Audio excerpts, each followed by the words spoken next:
কোনো চিঠি অফিসিয়ালি আমরা পাইনি। আসলে আপনারা যে চিঠির কথা বলছেন, এরকম কোনো চিঠি অফিসিয়ালি আমরা পাইনি।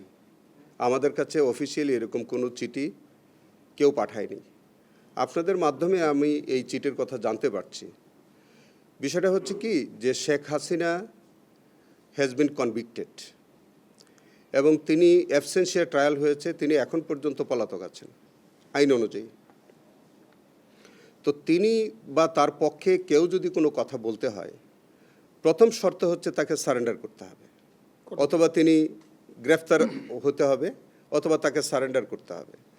তো তিনি একজন ফিউজিটিভের পক্ষে তিনি নিজে অথবা তার পক্ষে অন্য কেউ কোনো ধরনের কোনো ডিফেন্ড করার কোনো আইনগত সুযোগ নাই। এটা আমাদের ইন্টারন্যাশনাল ক্রাইমস ট্রাইব্যুনালেও নাই, প্রচলিত অন্য কোনো আইনেও নাই, রুম স্টেটিউটেও নাই।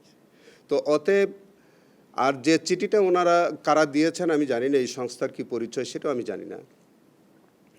সেটা হচ্ছে যে এটা এখন জিজ্ঞেস করতে হবে আমাদের শেখ হাসিনাকে, যদি তাকে পাওয়া যায়, যে আদৌ এরকম কোনো ল ফার্মকে তিনি এঙ্গেজ করেছিলেন কিনা, কি অথরিটি বিলে করেছেন, বা ওই ল ফার্মকে জিজ্ঞেস করতে হবে যে তাকে কে এঙ্গেজ করেছে, কোন ক্ষমতা বলে তিনি এই চিঠি লিখেছেন। তা আমার কাছে ওভারঅল যেটা মনে হয়েছে, যে ওই যে হাসানুল হক ইনু সাহেবের যেমন একটা নিউজ আইটেম করবার জন্য যেমন অ্যাপ্লিকেশন দিয়েছে, ঠিক আজকে যে চিঠির কথা আপনি বলছেন, এইগুলো আসলে নিউজ আইটেম করার জন্য এগুলি করা বলে আমার কাছে মনে হচ্ছে।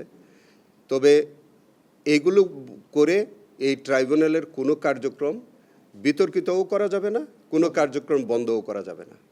ট্রাইব্যুনাল আমাদের কাছে আনুষ্ঠানিক, অনানুষ্ঠানিক বা অফিসিয়ালি, আনঅফিসিয়ালি কোনোভাবেই আমাদের কাছে আসে